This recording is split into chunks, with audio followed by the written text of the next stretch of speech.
शिवांश नारायण द्विवेदी जी। राधे राधे महाराज जी।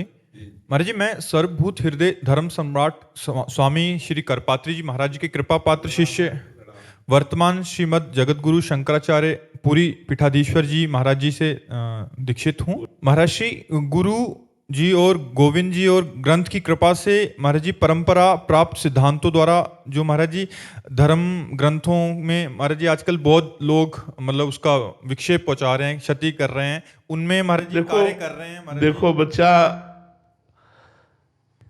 जिसका उद्देश्य धन है, जिसका उद्देश्य लोकमान प्रतिष्ठा है, जिसका उद्देश्य पार्थिव संसार है, वो हमारे शास्त्रों के वाक्यों को तोड़ मरोड़ करके, उनका अर्थ गलत करके, उनकी पद्धतियों को मिटा करके मनमानी आचरण किए जा रहे हैं, मनमानी आचरण किए जा रहे हैं।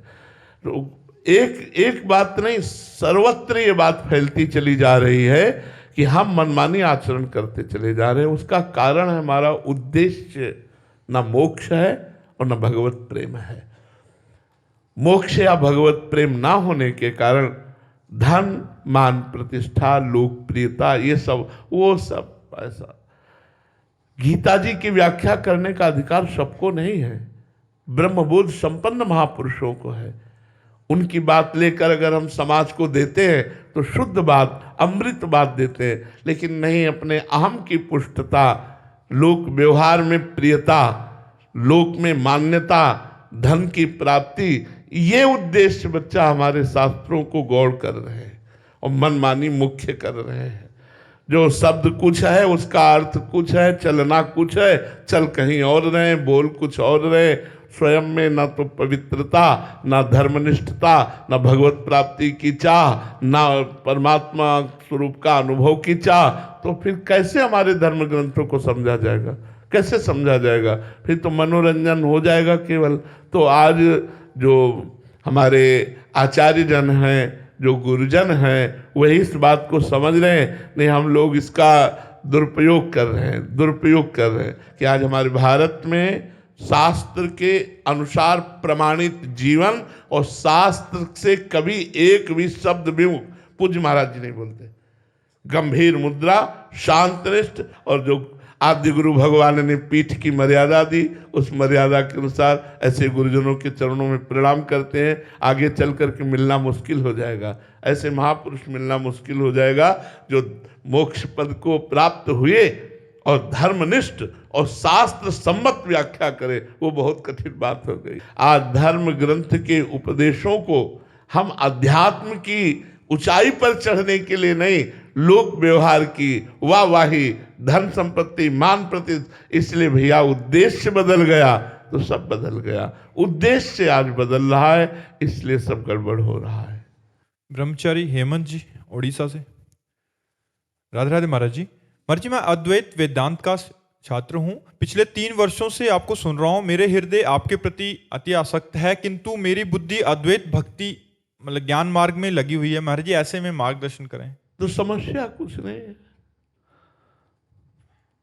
सबका निर्णय आखिरी अद्वैत ही है, द्वैत में भय है। अब देखना, हम एक दोहा कह रहे हैं, ब्रह्म नहीं, माया नहीं, नहीं जीव नहीं काल, अपनी हो सुधिना रही, एक रहो नंदलाल। अद्वैती आ गया कि नहीं?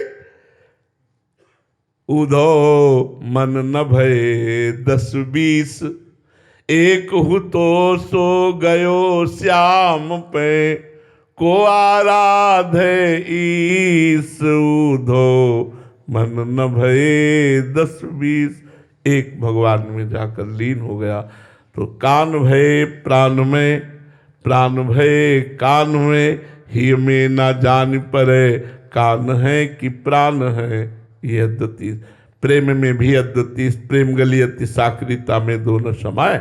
और बच्चा, ज्ञान में एक अद्वैती स्थिति यह है कि मैं वही ब्रह्म हूँ। अब इसमें बहुत कठिनता है। पानी पी रहे हैं लेकिन नहीं पी रहे, संसार की क्रियाएं हो रही लेकिन नहीं करता नहीं है, भोग भोग रहे भोगता नहीं है, कर्म कर रहे हैं, करता नहीं है। ये कला बिना गुरु कृपा की आएगी नहीं। बिना अंदर ये कला है, बंधन से मुक्त हो ही नहीं सकते। इसीलिए हमें लगता है सर्वश्रेष्ठ मार्ग भगवान की भक्ति है। भक्ति के द्वारा जो ज्ञान प्राप्त होता है बहुत जोर का होता है। इसमें भगवान का सहारा होता है। भगवान करो सदा तिनके रखवारी, जिम बालक राखे महतारी। और ज्ञान में अपने ही चलना होता है, क्योंकि ब्रह्म मैं ही हूँ, नहीं मैं ही ब्रह्म हूँ। और जब आकर्षण हुआ फिर उसी में फंस गए भोग में, और जब फंस जाओगे तो यमराज की गदा चलेगी। पक्की बात समझो, ज्ञान के पंथ कृपान के धारा, परत खगेश लगे नहीं बारा। इसलिए भगवान का आश्रय हरिशरणम हरिशरणम सनकादि भी लिए है। नाम जप करो और अद्वितीय तो हो ही बच्चा, एक ही है, दूसरा कोई नहीं है। चाहे उसे कृष्ण बोलो, राम बोलो, या मैं बोलो, या ब्रह्म बोलो, या शिव बोलो, वो एक ही है। और वही एक यहाँ भी विराजमान है। ढांचे अलग अलग हैं, तत्व एक ही है। जब अनुभव होता है तो भक्त ज्ञानी नहीं होता। एक बार हनुमान जी से वशिष्ठ जी ने पूछा, हनुमान तुम कौन हो? समझ गए कि इतने बड़े ज्ञानी गुरु कैसे क्यों प्रश्न कर रहे। तो उनका, भगवान देह भाव से मैं दास हूं और सरकार स्वामी है, और जीव भाव से सरकार अंशी है और हम अंश है, और स्वरूप भाव से जो सिंहासन में बैठे हो या बैठे क्या भक्त को ज्ञान नहीं होता क्या? पूरा ज्ञान होता है। भक्त भी अद्वितीय होता है, वो अद्वैत में होता है। भक्त का मैं प्रभु में लीन हो जाता है, और ज्ञानी में प्रभु मैं में लीन हो जाते हैं।